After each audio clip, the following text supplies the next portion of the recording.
1h17. Muito obrigado pela sua companhia e audiência aqui no Câmara Total, coladinho aí com a audiência pública, comandada pela Comissão de Política Social e Saúde. Como combinado, Mina Abreu já está aqui nos nossos estúdios. Boa tarde, seja bem-vinda, Mina Abreu. Com aquela atualização de casos diários, a gente vai monitorando aí como está a doença da Covid-19 no nosso país. Boa tarde, Gabriel. Boa tarde a você aí de casa. Nós temos aí a atualização até esta última segunda-feira pelas autoridades sanitárias. Olha, no Brasil, nós temos 4.927.235 casos. Estamos aí aproximando dos 5 milhões de casos no nosso país, sendo 146.675 óbitos. No estado de São Paulo, 1.004.579 casos da Covid-19, com 36.220 óbitos. Fica aqui as nossas condolências às pessoas que perderam seus familiares. E agora a gente vai falar um pouquinho da região metropolitana de Campinas, que compreende 20 cidades. Olha só, 82.069 casos confirmados na nossa região, sendo 33.783 só na nossa cidade de Campinas, seguida de Indaiatuba, com 7.227 casos, Sumaré, 6.179, Santa Bárbara do Oeste, com 5.785, Americana, com 5.745, são sempre as cidades que se alteram ali entre Sumaré, Indaiatuba e também Santa Bárbara do Oeste e Americana, seguidas de Hortolândia, com 4.329 casos, Paulínia, 3.562, Valinhos, 3.085, e aí a gente já pula para Vinhedo, que tem 1.988, Itatiba, 1.703, Cosmópolis, 1.581, Montemor, Jaguariúna, Arthur Nogueira, Jaguariúna, Nova Odessa. E aí a gente veio para cidades que têm o menor número de casos. Engenheiro Coelho, com 816, Santo Antônio de Posse, 751, Pedreira, 562, Olambra, 395 e Morungaba, com 166. Só uma atualização em relação à cidade de Campinas, a última que nós temos de ontem, né, da segunda-feira, 233 casos a mais da Covid-19 na nossa cidade. A doença continua circulando, então todos nós, enquanto sociedade, precisamos tomar cuidado, porque 233 casos na última atualização feita pela Prefeitura de Campinas. Correto. E quando a gente fala dos óbitos, olha só, 2.667 mortes nas 20 cidades da RMC, sendo que Campinas nós temos 1.248 óbitos. Sumaré com 240, Indaiatuba com 210, Santa Bárbara do Oeste com 178, Americana com 156. E aí vem a sequência que mais ou menos acompanha o número de casos. Valinhos, Hortolândia, Paulínia, Nova Odessa, Cosmópolis.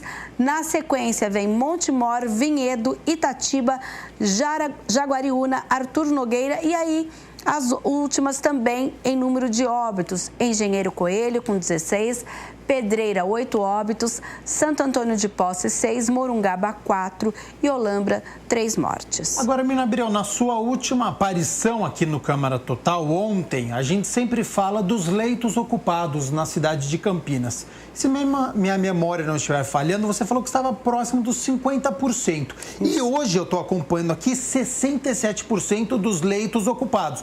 Aconteceu alguma coisa? Essa contagem mudou? Por que subiu tanto de um dia para o outro? Mudou sim, Gabriel. Na verdade, o que mudou foi o número de leitos disponíveis para a Covid-19.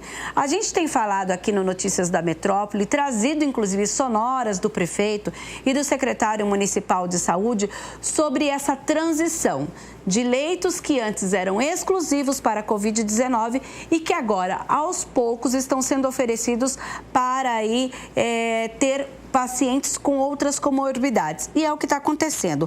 É uma reorganização dos leitos que os hospitais estão fazendo. Então, a partir de agora, ficou assim, olha. No HC da Unicamp, que tinha 63 leitos para Covid, agora nós temos 37, redução de 26 leitos. Na rede municipal, que compreende toda a rede Mário Gatti, com Ouro Verde, o PA do Campo Grande, a gente tem, de 104 para 101 leitos. E na rede privada, nós temos de 93 para 87. Por isso, Gabriel, que esses números avançaram, porque agora, dos 101 leitos do SUS municipal, 72 estão ocupados. Do SUS estadual, dos 37, 33 ocupados. E do particular, 87, 46 estão ocupados. Então, foi essa reversão, reduzindo o número de leitos para Covid-19, que aumentou a porcentagem, mas o número de internados ainda continua dentro do esperado pela nossa cidade. Então, não é que a doença ela está avançando, de 51% dos leitos ocupados para 67%. É que agora teve uma redução e agora a Covid-19 tem outras doenças também, outras pessoas que precisam serem internadas, então uma parte desses leitos reservados a outras comorbidades. Isso mesmo. E aí, ainda falando dessa redução, olha só, começou também um outro processo.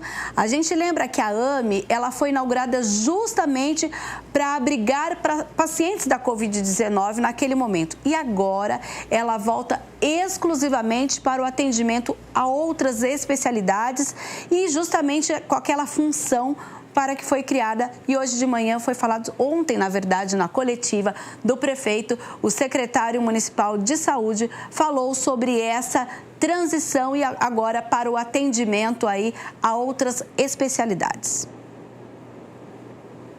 Depois desse tempo que a gente passou mais apurado com a Covid, volta ao funcionamento original, que são consultas com especialistas.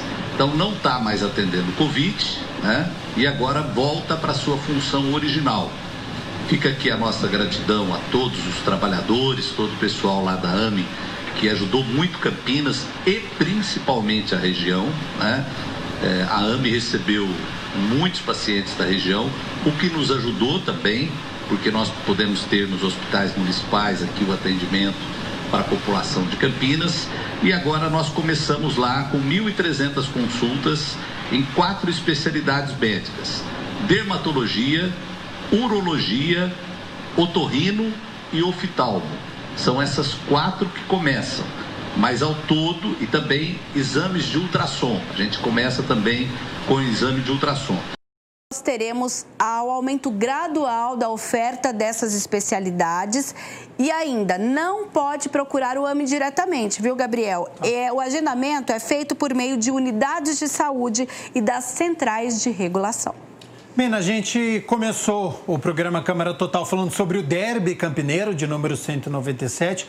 Infelizmente, por conta da pandemia, com os portões fechados, e é algo que está preocupando também a prefeitura em relação à aglomeração em volta do estádio, Isso mesmo, e por isso que no Diário Oficial desta terça-feira tem um decreto do prefeito que regula todas as atividades e como deve ser bem ao redor aí dos estádios, tanto do Brinco de Ouro quanto do Majestoso, justamente porque a gente teve aquele momento lá no derby do semestre passado, em que apesar dos ingressos já comprados, a pandemia, inclusive foi falado disso, a gente teve o primeiro caso que era a infecção aqui dentro da cidade, não era ninguém viajando, e por isso teve naquele momento aquela decisão de que o derby seria de portões fechados. Hoje a gente tem uma situação ainda mais estabelecida com os casos, com todo o protocolo de enfrentamento, mas não é o momento ainda de abrirmos os portões para grandes eventos, como é o caso de um jogo de futebol que sempre gera aglomeração. E por isso, essas medidas vamos acompanhar quais são. O que não pode, Proibida a presença de vendedores ambulantes, aglomeração de pessoas, montagem de tendas, equipamentos e caixas de som ou qualquer outro tipo de aparelho sonoro ou audiovisual. Todas as medidas valem para os locais de concentração, deslocamento de torcedores e suas adjacências, ou seja, num raio de 300 metros entre os estádios Moisés Lucarelli ou mesmo Brinco de Ouro. O derby será no estádio da Ponte, mas vale para toda aquela região.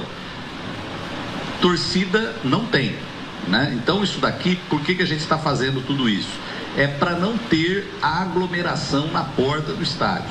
Então eu solicito a todos os torcedores, né, que evitem. A gente vai ter ali, a fiscalização vai ser feita pela Secretaria de Planejamento e Urbanismo, Guarda Municipal, CETEC, cada uma dentro das suas atribuições, e as pessoas que descumprirem o decreto estarão sujeitas aí às penalidades da lei, principalmente pessoas jurídicas, bares, estabelecimentos.